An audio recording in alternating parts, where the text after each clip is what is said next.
രാവിലെ തന്നെ ഭയങ്കര മടിയുള്ള ദിവസമായിരുന്നു കേട്ടോ. നിങ്ങൾക്ക് കണ്ടപ്പോൾ തന്നെ മനസ്സിലാവും മടി എന്നെ കാരണമെന്ന്. വേറെ ഒന്നും കൊണ്ടല്ല, ഭയങ്കര മഴയാണ് കേട്ടോ രാവിലെ. ഭയങ്കര മഴ എന്ന് വെച്ചാൽ ഭയങ്കര മഴയായിട്ട് തുടങ്ങിയിട്ട്. ഇന്നും കൂടെ പോയാൽ മതി കേട്ടോ. പൂജ ഹോളിഡേയ്സ് സ്റ്റാർട്ട് ചെയ്യാണ് ഇതിന് 3 ദിവസത്തേട്ട്. അപ്പോൾ അതുകൊണ്ട് ഇന്നും കൂടെ പോയാൽ മതി.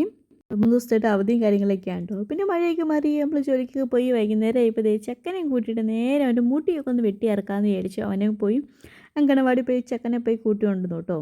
ചെക്കൻ അടിപൊളിയായിട്ടിരുന്നു കേട്ടോ. വലിയ സീനും കാര്യങ്ങളൊന്നും ഉണ്ടാക്കിയില്ല. കിച്ചറിനെ പതിവ് കൊണ്ടുപോകാറ് മുടി വെട്ടാൻ വേണ്ടി. ഇപ്രാവശ്യം പിന്നെ അങ്കണവാടി വന്നെ വഴിക്കാൻ മുടി അങ്ങ് വെട്ടിക്കാമെന്ന് വിചാരിച്ചു. ആളടിപൊളിയായി.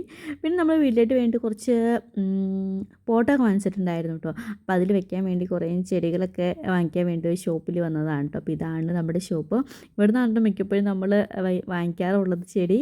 അപ്പോൾ അതൊക്കെ വാങ്ങിച്ച് പിന്നെ വൈകുന്നേരമൊക്കെ ഈ വീട്ടിൽ വന്നിട്ട് വിളക്കും കാര്യങ്ങളൊക്കെ കത്തിച്ചും. അപ്പോൾ അങ്കണവാടിയിൽ ഓണപ്പരിപാടിയും കാര്യങ്ങളൊക്കെ കഴിഞ്ഞ് പിന്നെ ഇതാണ് വൈകുന്നേരം വന്നിട്ടുള്ള ഞങ്ങളുടെ പരിപാടി. എൻ്റെ ഇച്ചിക്കുട്ടൻ്റെ കിച്ചോറിൻ്റെ പരിപാടി എന്താണെന്ന് അറിയാൻ കസാരകളി അങ്ങ് ഭയങ്കര ഇഷ്ടപ്പെടും. എന്നിട്ട് അവിടെ നിന്ന് 2-3 കസാരയൊക്കെ എടുത്തിട്ടിട്ട് ആൾ അടുക്കളയിൽ പോയി പ്ലേറ്റും ഒരു സ്പൂണൊക്കെ എടുത്ത് വന്നിട്ട് കൊട്ടലാണ് പരിപാടി. എന്നിട്ട് ഞങ്ങളെ കസാരയ്ക്ക് ചുറ്റും കിടന്ന് ഓടിക്കും. ഇതേ പോയി സ്പൂണും പ്ലേറ്റൊക്കെ എടുത്ത് വന്നേക്കണം കേട്ടോ. എന്നിട്ട് ഞങ്ങൾ മൊത്തം ഈ കസാരയുടെ ചുറ്റും കിടന്ന് ഓടണം കേട്ടോ.